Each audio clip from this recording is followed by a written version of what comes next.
What's up, everybody? Got a new knife in today. Sorry about yesterday. I'm a kind of a dipshit, and I forget about my name and my address and the person sending to me's address on the package, so I had to cut into the video about, I don't know, 20 or 30 seconds, so it didn't make a lot of sense. It did when I started. Some of you guys saw that and let me know that I should probably remove that, and you're correct. So I'll try to remember to do this from now on. This one's actually okay for you to see. North to South Knives. They had a sale on Saturday, I believe. They put some Curtis knives up. Were telling us that they were going to put them up. So I snaked one from them. They had a couple in there. And I wanted, I've got the F3 in a 3.5 inch and wanted to get the F3 in the 4 inch. So, sorry, I'm going to open this up real quick.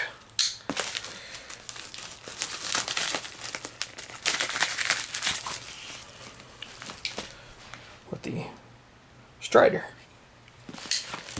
So, the 3.5 is awesome. It's a little bit small for me, quite frankly. So, I wanted to check out the 4 and see if this was a little bit better. Same stonewash pattern. It does have like a weird scratch on it, but I think that's from the spider type pattern that David put on there, and he contacted David and said, hey, is this supposed to be there? And he goes, yeah, and if he's got a problem with it, just send it back to me and I'll re-stonewash it for him. So that was cool.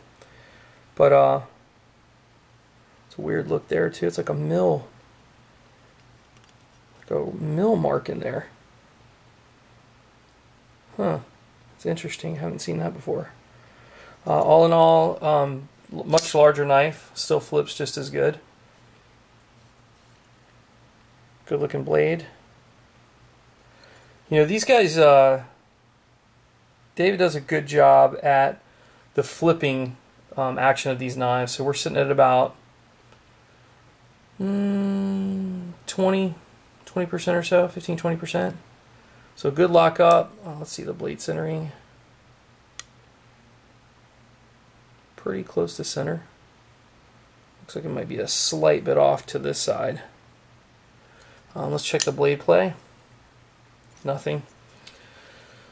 So they're usually pretty smooth, which this one's no exception to the rule. Good flipping. Detent feels a little lighter in this one than it does in the 3.5. So let me grab that one so you guys can take a look. So chances are one of these I'm gonna be letting go. Here's the 3-inch version. Much stronger detent on this than on the 4, but I mean that's a much larger knife. A lot larger than.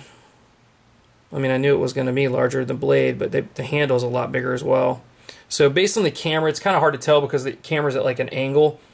So the beginning of the blade is matching, so the back end, and I'll do this to make it a little bit more understandable because it's going to change the perception. But see, that doesn't really give you. You know what? Let's do it this way. So these are butt to butt. That's the length difference.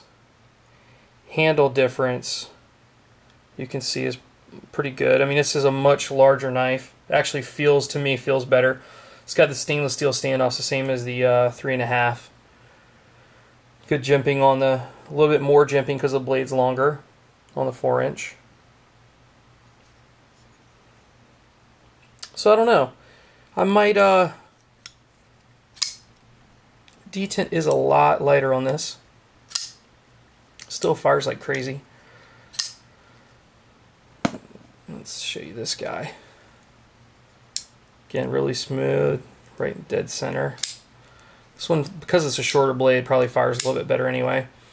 But pretty cool knives. I mean, I was so bummed and so excited and bummed at the same time. Really excited when I heard that David was going to be doing a collaboration with Phantom Steelworks with Chris Martin. If you guys have seen him, a bunch of people have his knives that have been what he calls murdered, where he basically puts all kinds of marks over it on the edges. Lots of file work, lots of attention to detail, even down the blade spine. and then usually goes back with some type of polish and then anodizes it. So I think Jim's got a Omnums on, and he's got an actual knife from Chris. I don't know what the name of that is. A little bit smaller knife, but really good looking. Brian Dunn. I don't know what Brian's name is on YouTube. It's B Dunn, but I don't know what it is on Instagram. Anyway, he's got a Direware S90 that was all tie, and Chris murdered it out for him. It looks just phenomenal. I was actually talking with him, thinking about trying to pick that up, but ended up with my my bolstered Direware, which I think is pretty cool. And so I've picked up a few knives in the last. This week's been a good week. We what did I get? Oh, I got in the Rockstead tie this week.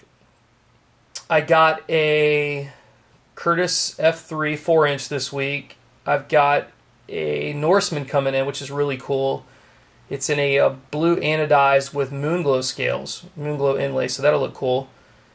What the heck else did I get? Oh, I've got the line steel tie spine coming in the polished anodized blue.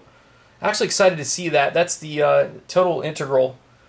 So I want to check that out. I've heard a lot of good things about it. Relatively inexpensive knife considering some of the other stuff I've gotten. And then last night I bought a, God, I can't even remember the name of that knife. Broad something Studios. I apologize, I don't have my phone on me. It's a relatively new maker to me. I don't think he's new to the business. I think he's been doing it a long time. I want to say Broadwell Studios. And it's the Technis. And if you want to look up Oromoto, O-R-O-M-O-T-O, he just did a review on it like 3 weeks ago. He got one in. I think it's Broadwell Studios, something like that. But anyway, this guy, the work on this knife is unbelievable. The guy turns his own pivots. He makes his own screws. I mean, it's just ridiculous. So I'm really excited to pick that up. I was contemplating, I'd seen that from Oromoto, and I think Alexander Dietz put it on Instagram last night, and I was sitting there at like midnight just goofing around on the forums and looking up knife videos like probably all you nuts do. And if you don't, you should. They're fun. But anyway, was looking that up last night. Alex posted it, and I'm like, crap, so I go look, and it's got a Mocha tie bolster, lightning strike carbon fiber. A buddy of mine, Dave, out in California, he was like, man, what do you think of this? I mean, it just was... And then so I started to research on it. The guy did some videos, and like I say, I think it's Broadwell Studios, Technis, T-E-C-H-N-E-S, and he posted some videos. One of them is called like something of arachnophobia. It's him making a knife. There's a 4-part to it, and you get to see this guy hand turning, hand doing everything. It is about as custom as it gets. Well, Blade HQ had some up for sale. They had 4 of them, 2 in the Mocha tie. Bolsters, one with lightning strike carbon fiber, one with G10, and then a couple other ones, one with G10 and like just a titanium bolster. I can't remember what the other one was.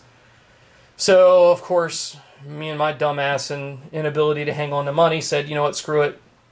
I want to check this thing out. So, very expensive, but I'm really excited to see what it's like in person. It looked like it flipped well when Oromoto had it, and it looked like it flipped well when they were making it in those 4 videos I was talking about. So, anyway, guys, not to get off subject, but I just wanted to let you know what I got coming in. So it's going to be a fun week.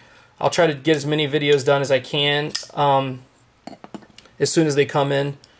But, so here we go. So that's the F3 4-inch version and the F3 3.5, and there's quite a bit of difference. So anyway, guys, thanks for watching. Take care.